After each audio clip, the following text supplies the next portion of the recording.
Hello, Georgina. Hello, we are Luca. back. We are back. Delighted to see you again, Luca. Thank you. So, my new question is if you would describe your life in 10 minutes, what would you say of important, of critical, like what is these steps that make you grow, the steps that make you stop, that make you crying, the steps that make you love the life? What are the important passages of your lives? That's a very good question, because I've just read a big book that some friend recommended to me. And this is by, he's an American, and he has started some kind of movement in the world. And he talks, in this book, describes 8 stages of life. Wow. And he begins with the babyhood and the small child like this. And he talks about if it's going to help the child to grow or it's not going to help the child to grow. Then you go to the childhood, like primary school age or something. And then he divides that into 2, the same thing. And then he comes to teenagers. And he says it's the most important phase of life, this teenage. Because he said some people never grow up out of teenage, they remain teenagers. I'll come back to that. But then he goes to adulthood, and 2 phases, younger adult and mature adult. Then it goes to the elder. Okay. And then it comes to somebody like me, who they were supposed to be wise. But some people don't. Some people, you meet them in elderly people's homes, And they are still bitter. teenagers. Yes, or else they are bitter and angry with life. So when you ask me about the stages of my life, I look back, what I feel since I read this book especially, is intense gratitude to God. Because I grew up in such a natural environment on a farm in the south of Ireland, when there were no machines or hardly anything. Everything was horse-drawn and all this. And we were playing with the animals, like they were real for us, you know. We would look at the cows inside in the field, and we had a name for each one, and we would say, she's my cow and he's my, and this, and it was so natural. And we were a big family. So How many? We were first of all 5 siblings, and much later a brother was born. But the 5 of us, we always used to say, we are 5 and Mike, because Mike came much later. And he was more like with my parents. But the 5 of us, we were very, like we say, steps of stairs. Okay. And we always got on. We could fight sometimes, but I don't remember many fights. I remember that we had great fun. And so when I look back, when I read this book, and I look back, I say how blessed I was, you know, how very blessed. I don't know, my parents, I never saw them fighting, except once. I see. If they fought, we didn't see it, or we didn't notice it or something. So they were, I'm not saying that it was perfect marriage, but they were good together, and they were very caring, and my dad was always like caring. He helped my mother, you know, when we were small. I remember that my mother would look after the baby, and my father would look after the second youngest. When we were at table, the second youngest was near my father, and because they were only a year, and we were only about a year and a few months between each of us. So when my older brother I was born only a year and a month after my brother. He was born in July. I was born the following August. And then my brother, Tom, he was born in October the following year. So like we were this, I can just imagine now, a mother with 3 children. Very close. Very close, under 4 or 5, you know. But we were together. And my mother, I think she was very hardworking and so on. But it was war years, you know. But we never felt, I was born in 1940. So yeah, I think Ireland was not really. We were not, yeah. Bombed or. We weren't. No, we felt the effects of the war, of course, and food and all this. But when I look back, you say, what was the stages of my life? And when I look at it like this man, and I see my life, my primary school was not very happy because it was in Ireland. The education, like we had no free education in secondary school. and the primary school, we had very poor conditions. Uh-huh. The whole primary school, from kindergarten to 12-year-olds, were inside in one room, I see. a small room, with not enough desks, not enough chairs, not enough books, nothing, no equipment. And 2 teachers trying to keep, there were about 100 of us, I remember, Wow. they used to take the number of the class, every morning they called the roll, and there was on the board how many children were present in each class. And I can remember seeing 96 or something. And just imagine. For 2 teachers. Yes, so our teacher was very strict, and nowadays you might say psychologically abusive or physically abusive, like with discipline. I mean, with 100 children. Yes, now I understand. Now I understand, you see. And then I was blessed again that I went to school, to a convent school. Uh-huh. And there was no free education. Only for women or mixed? Well, mine was only girls. But there were no free education for secondary I schools. see. And my father and mother made big sacrifice. I think they had no money really to pay for it. And I went to that school for 5 years. But they never sent my brothers and sisters to schools because really? maybe they couldn't afford it. They couldn't afford it. They went to some kind of other little school nearby or something. But when I look back now, I find how blessed I was, Mm-hmm. with very ordinary, good family. And if I were to say to anybody, what's the best foundation for a child? You can't replace it. You can't replace the home that is stable. Mm-hmm. It doesn't have to be perfect. They don't have to have everything. But in the modern world, this book says that he divides it into, he doesn't speak about God or the transcendent. He speaks about nature. And he thinks that the only way for the modern world to discover the inner life, to discover the spirit, is to be in contact with nature. Go back to... Let children play in nature, let them be Yeah. outside, let them get dirty, let them, so on. Okay. Yes. So I was very blessed, Luca, Uh-huh. very blessed. And now when I look back, I am so grateful for the opportunities I had. Uh-huh. Yes. Yeah. And how would you describe the Georgina teenagers?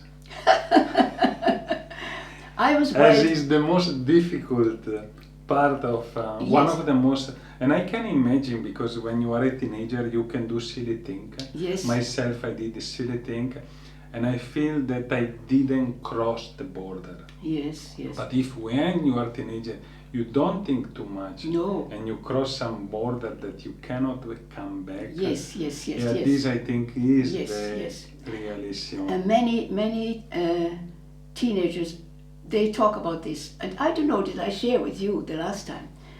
I was a teenager in this school, a boarding school. We were away from home.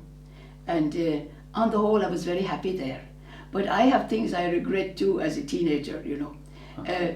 I can remember, I don't remember if I spoke about this the last time, but there was a girl in our class, and she suffered from some kind of hormone problem, and there was kind of an odor, you know, that was very strong. And no matter how often the girl took a bath or had perfume, you could still feel it, you know, you could still sense it. And we were very cruel, I and 1 or 2 others. We put deodorants in her desk, and I remember, these are the things I regret actually. I regret as a teenager, that cruelty. I wasn't aware of it wasn't aware of it at all. Yeah, of course. But I was wild, and I was very free. I was very free. But I got responsibility in the school. I was made house captain and different responsibilities. I see. So the teachers trusted me, but I was... Why is so difficult this teenagers' time? I think that the teenagers, they have to do the wild things, you know, they have to. And then... To experience...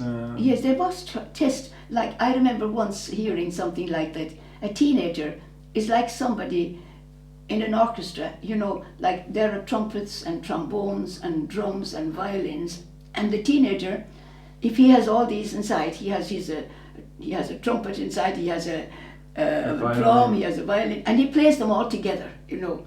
There is no harmony, there is no sorting. So teenage years are hard, but he says that the hardest thing in the modern world, he says, is the values that people get from their parents. And he talks about this eco-centered, that's nature-centered, and ego-centered. And we need ego, we need an ego when we are young, because we want to become ourselves.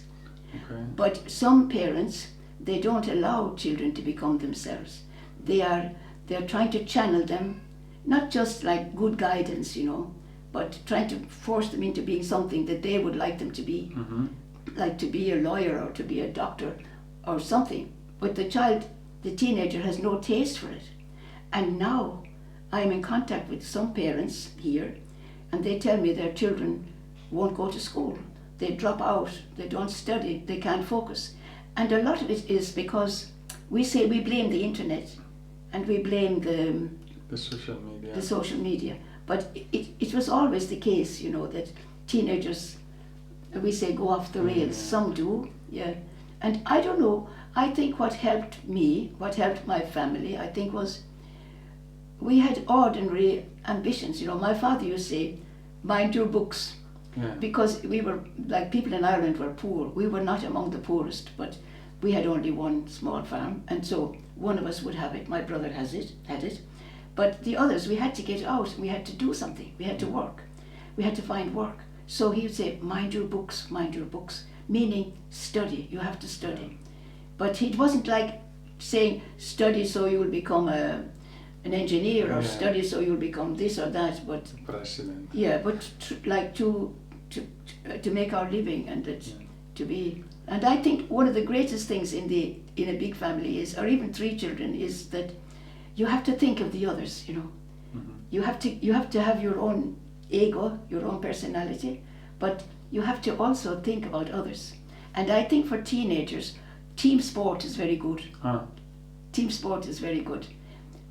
You have to learn to take your place in the team, and not be the one that's always shining. Yeah, to play in harmony, probably. Yes, and take your place in the team. If you're the forward, you are supposed to score the goal or something. If you're the back or something, you have to be like the goalkeeper. You just watch and wait, and you're ready for your moment.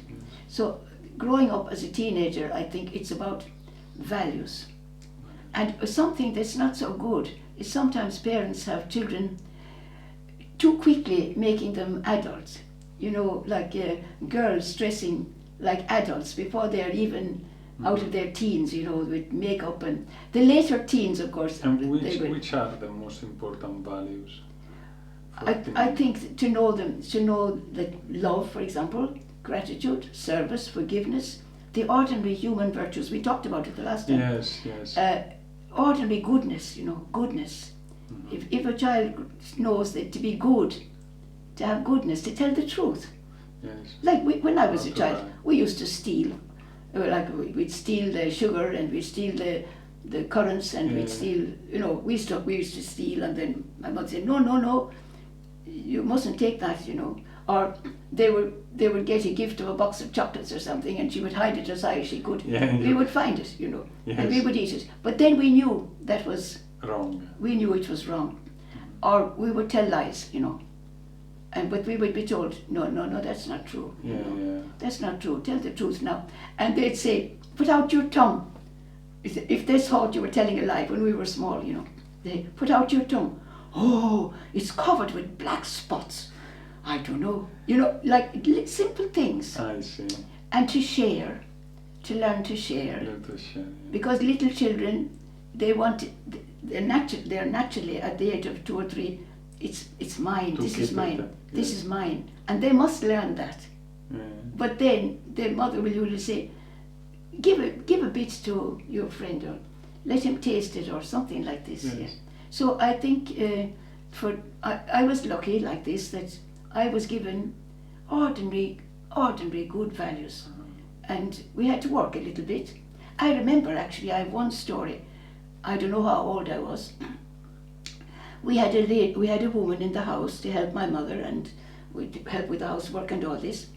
And one evening, this girl came to tidy up the kitchen, or tidy up where we had been eating. And my father said, "Help Mary," whatever her name was. I said, "No, I won't. She's paid for it." know, this kind of character. And my father said, let me never hear you speak like that again. He said, get up and help Mary. That was a teaching. He didn't shout, he just said, let me never hear you speak like that again. Meaning the person who was helping us in the house, that he respected her. And I learned things like that from my family. I see. And after the teenager time, you spoke at the first adult. Yes. So what is the difference between a teenager and already an adult? I think the adult begins to be responsible for themselves, for their own lives. Like long ago, they'd say you're an adult when you're 18, and they'd be... You can vote. You can vote, or you can get the key of the house or something. Then, in my time, it was 21. When you were 21, you could, there was a birthday party, and you were supposed to be an adult. But now, many teenagers and young adults still live at home, you know, for many years. So it's harder for them. But again, when I was growing up, many children never could go beyond the primary school. There was no cheap, no free secondary education. They went working. They started working on farms, or even had to go like across to England and find work at 15 or 16 years of age. Wow. They had to grow up very fast. So I think the adult is the one that feels responsible for themselves and for other people, that the fun is over. Like teenagers must have fun. Yeah, we went dancing, and we went all kinds of things, you know, and have boyfriends and the usual things, you know. That was great. You have to. And but then you have to grow up and take responsibility for your life. How can a teenager and an adult experience true love? Love, How can they experience it? How do they know through what is the true love? What is the true love? Yes. I think myself that it starts with a very small baby.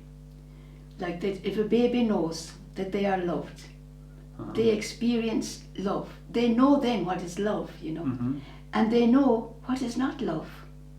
Like they know if somebody treats them harshly or badly, and I think in our conversation, in one of the conversations we had, we spoke about little children in the modern world feeling that they are only second or third in priority, that they are not the first priority. The mother has to work, and she's very busy, and she comes home in the evening, and the dad too, they have to work, and then they come home, and there's so many things to do in the house, and the child wants to tell them something. Mom, or Dad, and they say, yes, wait a minute now, I must finish this. And then the child, but they know all the same that there's a difference, And the child, if a child grows up feeling loved, they mightn't define it, you know, but they know somehow that they are loved. And it's not about like always hugging the child, but little things, you know, little things. And the other day, somebody spoke to me, and they were telling me about their father. What was it? I can't remember now even who it was. But he said, this man now is in his... No, sorry, it was a woman. It was a woman that I know here. And she was telling me that her dad was very domineering, or like wanted everything his own way. And didn't allow them to grow the way they felt they could grow. And she said, a week or two ago, she did something in the house for her father, and she said, for the first time in my whole life, he said thank you. You see? So can you imagine? Like, where I think these are the small things, and I remember that my father always thanked my mother for the meal. It was very simple, like very simple. It is very simple, but it is very gratitude. Yes, it is gratitude. That's part attitude. of the love, you see. Yeah, it is. And the respect for people, like my father said, don't speak like that about the woman who's helping in the house. He didn't give a sermon about it, but he said, never speak like that again. You know, it was like saying, you don't treat a person. I said, I won't. I said, she's paid for it. I was very independent, but they didn't squash me, you know. They didn't squash me. We could be independent, but we could be, like, we were told what was right and wrong, and we're just told, you know. Or my mother was the disciplinarian, you know, but she'd put us all sitting down on the floor like together and say, until we stopped whatever we were doing. But I think love is something that is, you know, we learn about it. It was read, I was at a wedding today, and the 1 Corinthians was read again. Love is patient, love is kind. Yes, love is kind, love is patient, love is kind. Love is understanding. Love is understanding. Love doesn't keep an account of wrongs. Yes. This is some things that happens with couples, I think. Sometimes something hurts them in the beginning, and they keep bringing it up, you know. Yeah, you did this. You did this and you said that, you know. And that's not good, you see. Love, we have to try, and forgiveness is part of love. Yes. And being able, someone said, being able to say please and thank you and sorry. Yeah, they are very important words. Yes, please and thank you. Yeah. So love is very practical. Yeah, it's somehow. Very practical. Yeah, it is. And I think, for example, there are romantic movies and all this, you know, they're fine when you're a teenager. I was in love with so many film stars, you know, in my time. It was the beginning of the films. Yeah. And all the men were all handsome actors, and we were all in love with these actors, you know. And I thought it was like I knew what love was, you know. But it's infatuation, or it's like young teenagers fall in and out of love so fast, you know. They have a boyfriend or a girlfriend for a few days, and then all over, and they start to, you know, until they find, actually, this is teenage, you see, learning what is real, you know, and what is fantasy, and real life, reality. Yeah. And so, and the adults, yes. What is then the difference between the adult and the mature adult, as you described? Yes, I think we might have spoken about it before, that when you're a young adult, you begin your career. Yes. And you must have, some people say it's ego, but you have to have it. Like, we know there's the psychology, a lot of different aspects to our personality. Yes. But being egocentric is a bit necessary in the first part of life. I'm not a psychologist, but you have to have certain self-confidence.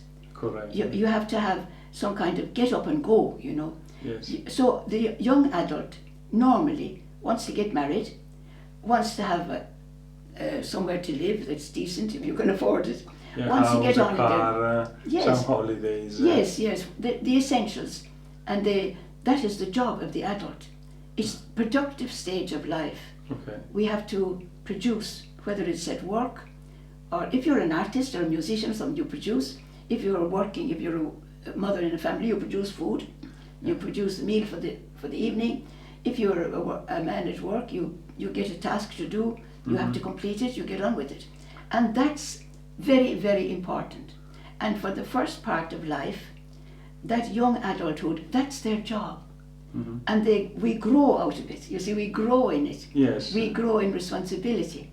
We grow in team spirit if we work with other people. Yes. We grow in humility. Like, we're not God, you know, in this. We realize we have some limits. We have limits. Exactly. Understanding limits, exactly. Capacity limits. Exactly. Yes, exactly. Many limits. Yes. And then that the teenager probably doesn't realize. Exactly. That's true. Like, teenagers will drive, they will drive at 120 miles an hour around a corner, you know, and think they're great. Yes. Or they only want to score a goal, you know, in the football. The most important thing is. And I remember I loved the pop music when I was a teenager. We didn't have television, it wasn't there, but we had radio. And there was the top 20. I see. I loved it. We wouldn't miss it for anything. These top 20. That's teenage. Like, you idolize a film star or a footballer. Naive. You have idols, you know, and yes. and you want to be like them, and you think you will be like them, you know. They say, for example, young soldiers going into war, they never think that they will be killed. We think we are immortal when we are teenagers. But when we grow, and especially, for example, if the young adult gets married, they are very much more concerned about safety. They don't, if you have a wife and a small child in a car, you're not going to zoom around. You'll be careful. You will respect the red lights, and you will respect and the you will speed check even the other if they Yes, respect it. You will, yes, you will. Yeah. So the young adult has a sense of responsibility Yeah. and begins to develop their skills. They develop relationships at work, or like commitment, or punctuality, or getting through difficult things. You have a job to do and you can't solve it, but you have to. Yeah. Or I met a young man last night, actually. I was with a friend, and this other friend of hers came along and sat down, and he is, I'd say, maybe coming to the end of the first adulthood, and he wanted to start a business, and he had just started it, and COVID came, and he had to close down his business. But he's getting up now, he wants to do it again. In the meantime, he tried to do something to survive. But now he wants to start up his business again. I see. So this is what life is about at this age. Whatever your work is, like if you're trained to be a dentist, then you have to spend all day looking into people's mouths and standing and doing very skilled work, and you have to stick at it. You can't just say, I've had enough, I'll go home, You can't. I see. And this young adulthood shapes our personality too. All of life actually is to become who we are meant to be. That's the whole task. The mature adult. The mature adult, then what happens is, like it can happen anytime, they say, like between 40 or 50, around that age. We call it midlife. Yeah.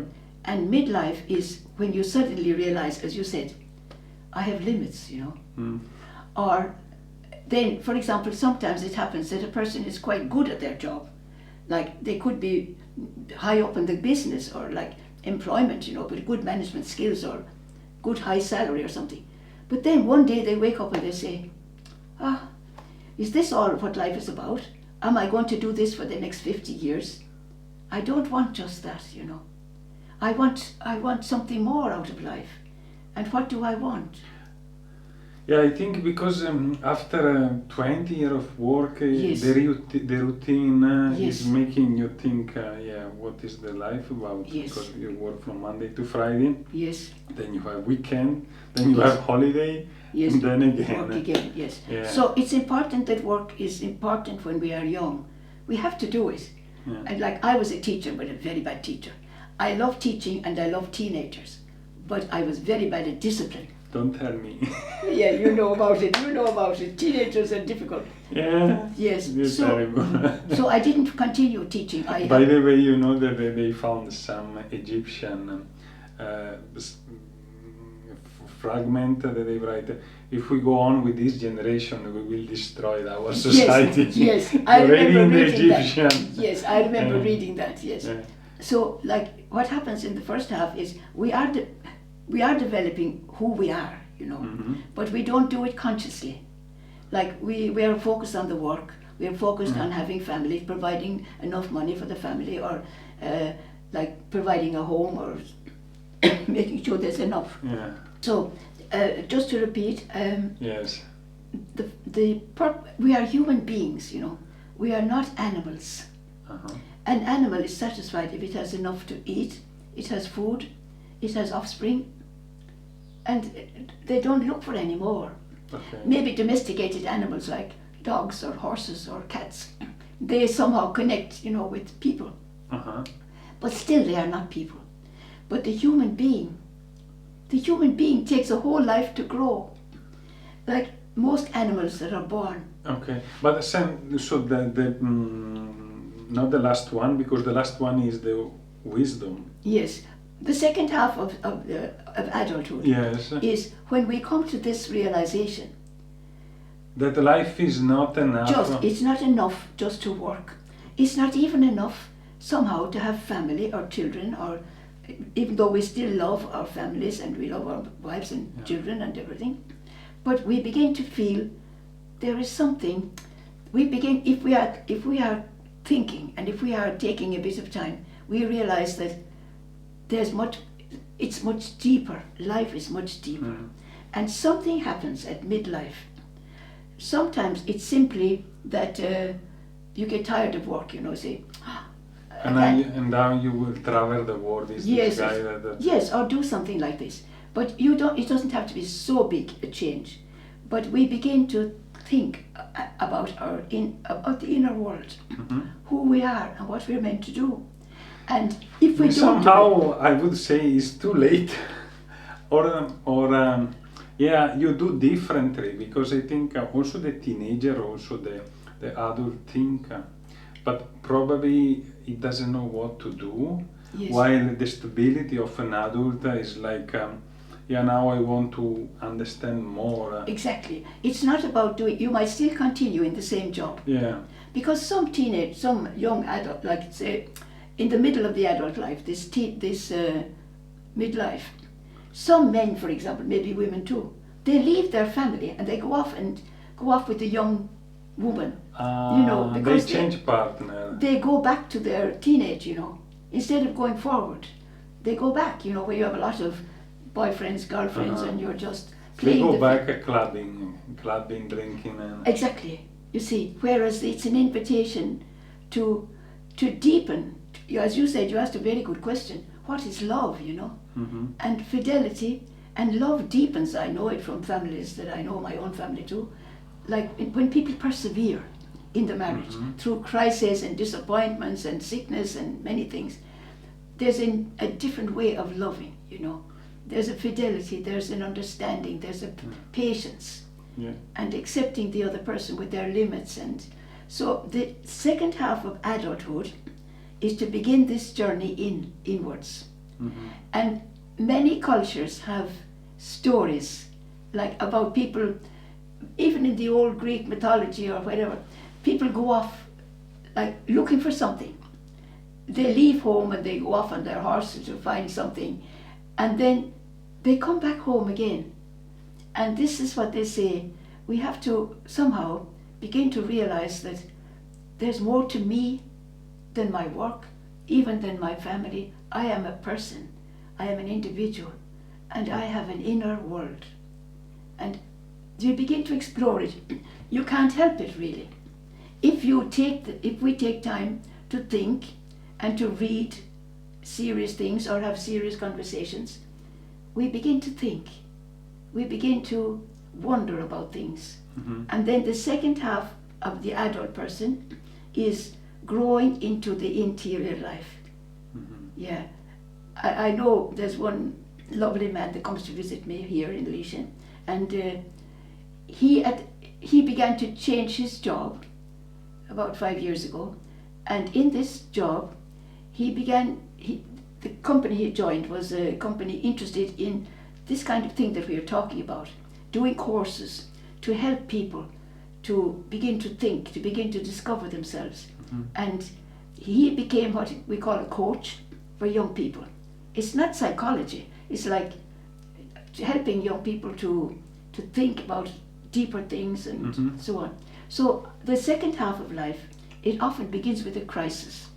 It could be a sad crisis, like somebody loses their job, or there's a sickness in the family, or their mother or father dies or something.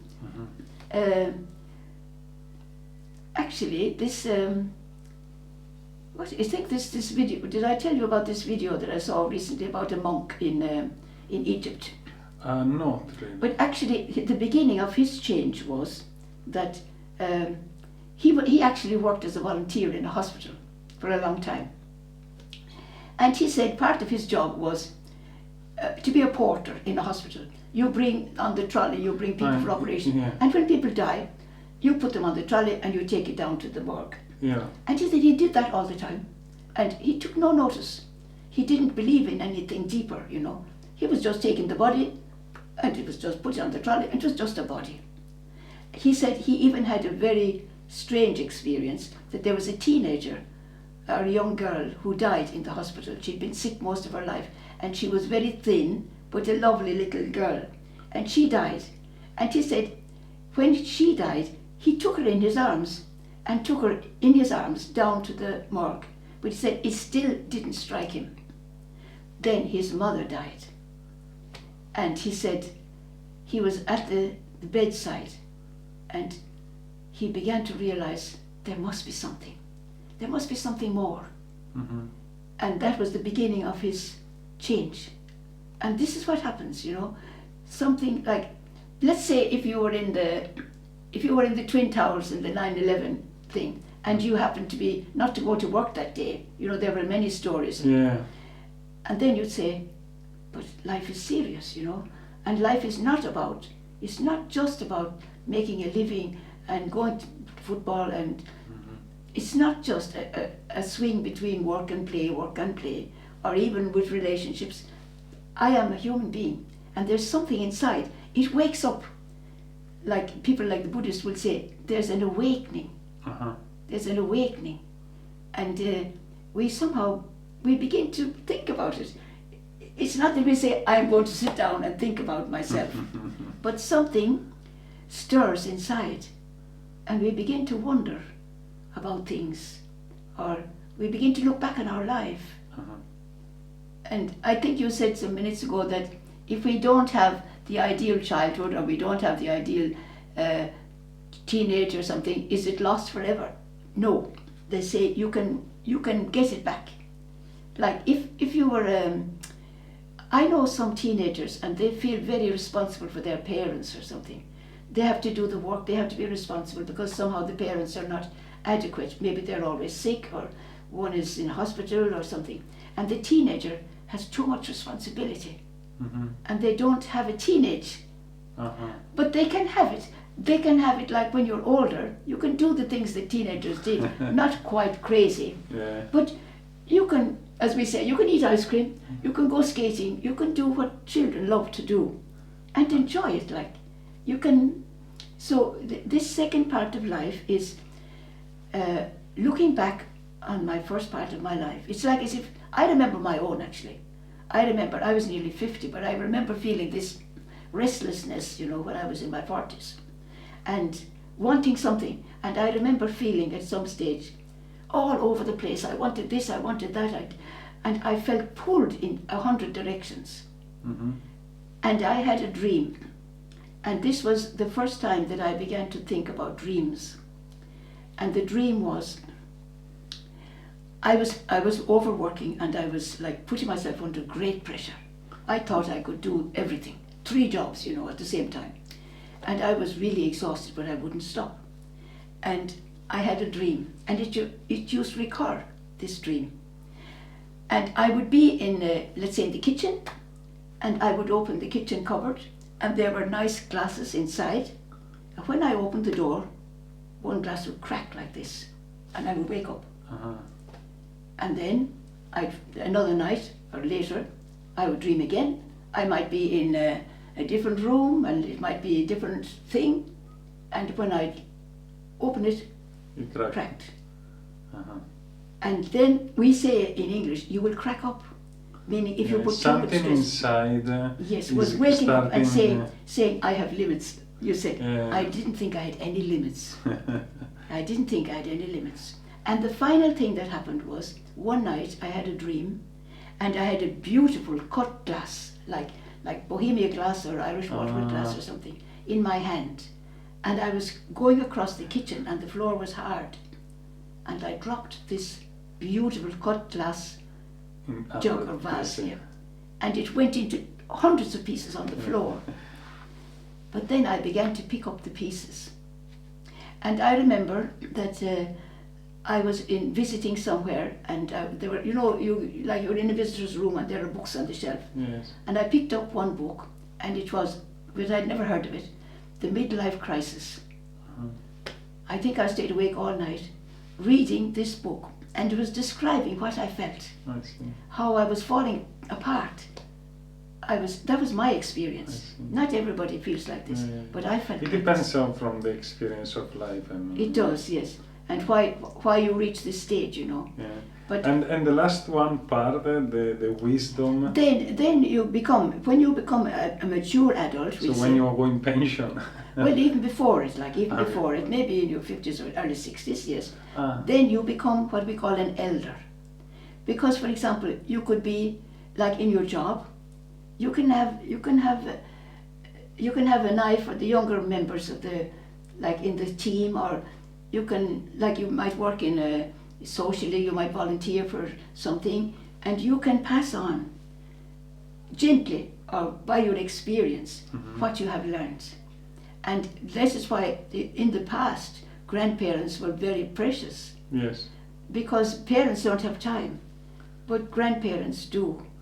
And they can become like this young man that I speak about.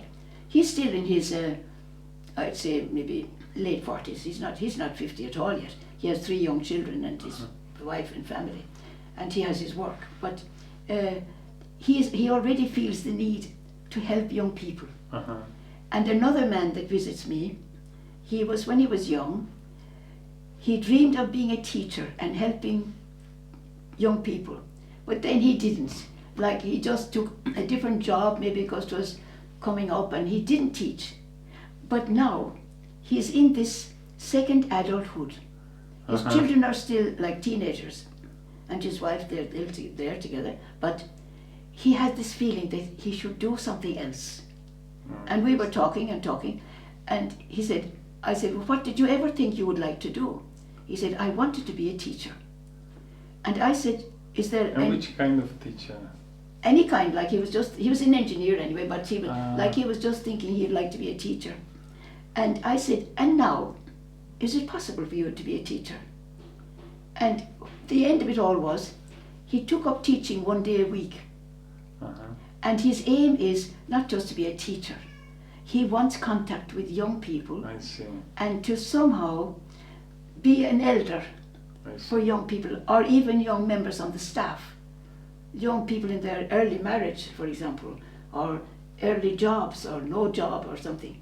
What I remember with my father was, he used to annoy us so much because he always used to say, what happens is best. Like, we'd be so disappointed. We'd lose a match, we'd fail an interview, and he'd say, what happens is best. And I remember my sister coming home one time from an interview, and she didn't get it. And she came inside the door and said, now don't say it. Don't say it. But sometimes when we look back, what seemed to be a failure is not actually. But reading back, yes, the life is different. It is. Yeah. It is. There's perspective. Yeah, there is perspective. Yeah. When I reached this stage, and it took years, I didn't suddenly go from being a young adult to being an older adult. Like, it took a couple of years for me to settle, and even now you say you're still growing, How good is it to watch back and think about the life? Or is it, when is some pathology, like, I was treated badly, at work nobody understand me, or they didn't help me, my friend didn't help me, my father didn't help me, my mother treated me bad. When is a healthy way to watch at the past, and when is a problematic and things that should be healed? And what do you think? Somebody that visits me often says, we mustn't be victims. We mustn't say, because my father was very strict, or actually, let's say a really bad father, like violent or drinking and beating, domestic violence or something. And there are families like this. But you can look back, and somehow, with our maturity, we can begin to look behind what caused that father to be like this. We might not fully understand, but we begin to understand that he was a human being too, and something must have made him like this. And if he didn't himself integrate the past, then he will repeat it. You see, he will repeat it. But if we can get this grace or this gift to stop and look back and say, it's true. My childhood was not ideal, but I can somehow learn to forgive my parents. We all have to forgive our parents for something. And we can do it, because we can look back. But we have to, like psychologists will say, the past shaped me, but it doesn't have to shape my future. Yes. It doesn't have to, I don't have to continue feeling a victim. Even people that have been badly abused, they say they must come to terms with it. they somehow must be able to say, this happened, but it's not going to, it wasn't all of my life, and I had other things in my life, and there are other things that I can grow and develop. This will always be there, this wound. Yeah, this will always be there. The wound is always there. Yeah. But the wound is also the place of healing. Yes. The place of healing, the wound, yeah. Mm-hmm. And we have to look back, and we have What to. do you advise, to write it down, to speak? I'm a great believer in writing it down. Uh-huh. But I also think if you're like in a good marriage or something, you can also talk about things like this to your partner, to your wife or husband. Mm-hmm. But also we have friends, Mm-hmm. and we can talk to friends. We don't have to have a professional counselor, you know. Mm-hmm. We can speak to somebody older, like who has been there, who has been where I am now, and say, I went through that too, and this is what helped me. And what helped me was understanding that this was a normal stage of my life, that it was good to look back and integrate. And if something like this primary school teacher, she said things to me. I don't blame her now anymore, because I can see how they coped, I don't know. But once or twice she said something to me that I never forgot, and that hurt me so much, and I couldn't get it out of my head. Mm-hmm. But then one time I began to think about, and I realized, you know, what happened. And I began to think, she was a good teacher and she was trying to cope, you know, and she had arthritis and she didn't sleep at night. And now looking back, I say, she had no idea that what she was saying hurt me so much, or would affect me for my life.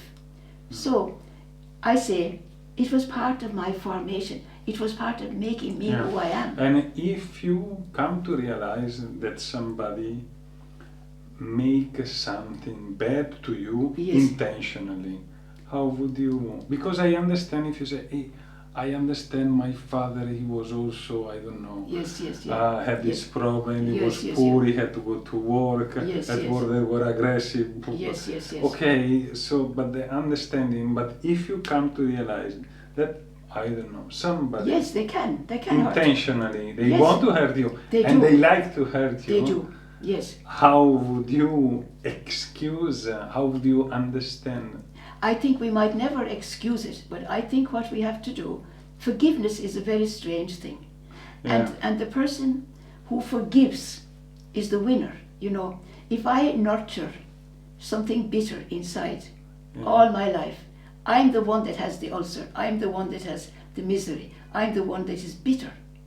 And I have to learn, even if I don't understand why that person did something. It can happen, you know, it can happen in some jobs that the boss is a real bully, or or maybe there is a competition at work, something, and somebody want to... They do put you down. Yes. And they might even make it so that you don't succeed. Yes. They do. This is quite common. Yes. So it's willful on their part. It's willful. But for me, if I begin to realize this is part of this second phase of life, of adulthood, I can say, I can go around for the rest of my life nurturing this bitter thought about this fellow that did this to me. Or I can say, well, it taught me something. He was a bastard. Oh, no. Yes, exactly. Yes, he was. Beep, beep. He was. So you can say, he was who he was, and he did this to me. But I know some people that say, I'll never forgive him, you know. For me, I try to forgive, but this is very difficult to understand what is forgiven. I mean, because you still remember, and if somebody did intentionally, and especially if maybe your sister, your wife, you have a life, but if somebody come from outside and they do something like freely just to hurt you, I think I try to ignore, but it is always difficult to ignore the person, like It is. And I think we used to have an expression, forgive and forget. But I remember hearing one time, you can't forget. You might never forget, but we can forgive. And the forgiveness is like, because as we grow, this is what helps me. As I grow, I realize that I have my limits, you know, and that even if I'm trying to get rid of some bad habit, I still have it. Yes. You know? And this compassion, I think the Yeah, second for half of ourselves.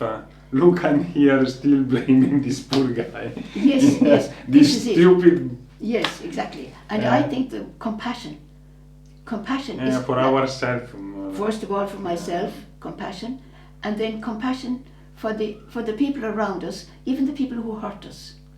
There's he's a Vietnamese Buddhist, Thich Nhat Hanh, I think is the name that. It doesn't click the name. Yes, yeah, but he has written books, and I have one or two of them here.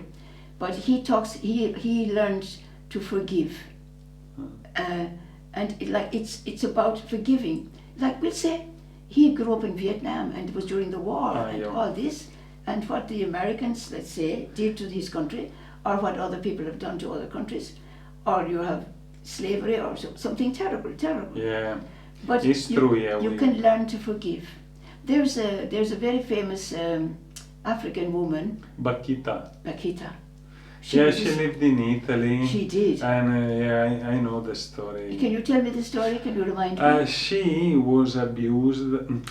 I don't think abused, but she was beaten. Was a slave. She was a slave and she was beaten. I don't think sexually abused, Yes. but she was physically abused. Yes.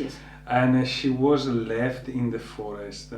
That when she woke up, she was so much beaten that she couldn't remember anything, not even her name. Yes. Yeah. So it was brought somehow to Italy, and there she was working in some house. And when she saw Jesus in the cross, she said, "Who is this?" And then she had pity for the guy in the cross. Yes. And she saw some similarity and she decided to become a nun, and she was allowed by this noble Venetian family. Yes. Yeah. She met kindness, you see. Yes. She met goodness, yeah. Yes, but somehow she was beaten up. Many times, I think. Yes, until the point she couldn't remember her name. Yes. This is what I remember. Yes. Yes. And then she was like slave and then a housekeeper, something. Yes, yeah. So she said, forgave, yes. Yeah. This is hard to say. Yes, and I think apart from any religious motive, if for our own human happiness and wholeness, we must learn to forgive. I know people, they don't talk to their sister, or they don't talk to their brother. They fell out about something, about land or about property or something. Yeah, I think it's in every family. And they don't talk to each other. But who's the loser, you know? Of course, you can't, if for example, if my sister and I have a breakup over something and I want to be friends, but the other person doesn't want to be friends, but still I can forgive. Yes. I can forgive, and I can, but I don't forget. Yeah. I think that's a mistake. We don't forget. Yeah, we don't forget. No, But we can. stay there. What I find helpful is when I look back, is people did hurt me too in the past, you know. Everybody hurts. Yes. When I look back now, what is amazing me about my life is the hard times or the good times. Like I grew. When everything was rosy in the garden, I wasn't growing very much. But when I went through some hard times, I grew. I got For courage. me, I have the feeling that when somebody tried to, as you say, squash me down, Yes.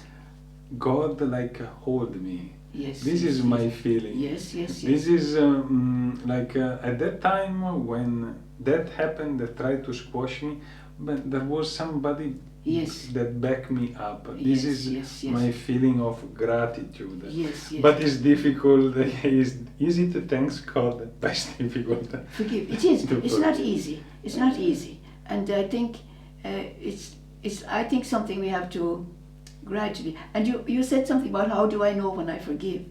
And I remember learning that I know I have forgiven somebody when it no longer hurts me.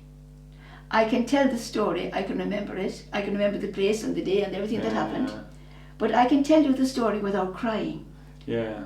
Or even if I'm in touch with the story, really in touch with it, I'm not hurt anymore. Yeah. It's like, You are in peace. yes, and the wound heals. Like, for example, I still have a wound on this finger here. That when I was a child, I caught it in the door of a car, I banged the door, and I nearly cut the top off my finger. I see. But it doesn't hurt me anymore. But if you have a fresh wound, or if you get burnt or something, you can't bear to touch it. And if we still feel like this, we can't talk about it without crying, without being upset, without being angry, without being something, then it's not healed. Yeah. But with time it can. And the great thing, I think, is, what helps me is to believe that even if it was terrible, it made me who I am. It made me who I am. Yes, but you need to thank always yourself, not the other, right? Pardon? You need always to thank yourself for God that supports, yes, not yes. the other that try to Yes. smash you down. Yes, you can't say that you're grateful for what happened in that sense. Yes. But in the context of my whole life, Yeah. I can remember. And I Yeah, can... with a lot of love Yes. or compassion on yourself. Yes, yeah. yes. I think compassion is the word. That, like we talked about love, I think you know that there's a famous English writer, C.S. Lewis, Okay. and he yes. spoke, I don't know, I'm sure you might have read it, Four Kinds of Love. Yeah, I know he wrote something about the pain, no? He wrote about when his wife died, you know, he did. He wrote many very lovely books, but one is Four Kinds of Love, and one is family love. Okay. It's natural, like you love your mom and dad, especially when you're small, you love them, and you love your brothers and sisters and grandmothers, and you know, usually, unless they're cruel to you, you love, there's family love. Then there is friendship, affection. Okay. And like we have great friends when we're, I love like young, the middle Teenager, child, yes, the young teenager, the 12 or 13-year-olds. They are very much attached with very friends. attached to the best friends. They send everything to the Yes, best friend. they do. And two boys will be best friends. I don't And say they don't- everything to my wife, Yes. but at friends, Yes, teenagers, yes, they send exactly, everything. exactly. And the young teenager, the 11, 12, 13-year-old, maybe 14-year-old, the boys don't want to look at girls at all. Yeah. They don't want to be anywhere. They don't want to sit beside them in the school. Yeah. They don't want anything to do with them. And the girls the same. But there's friendship.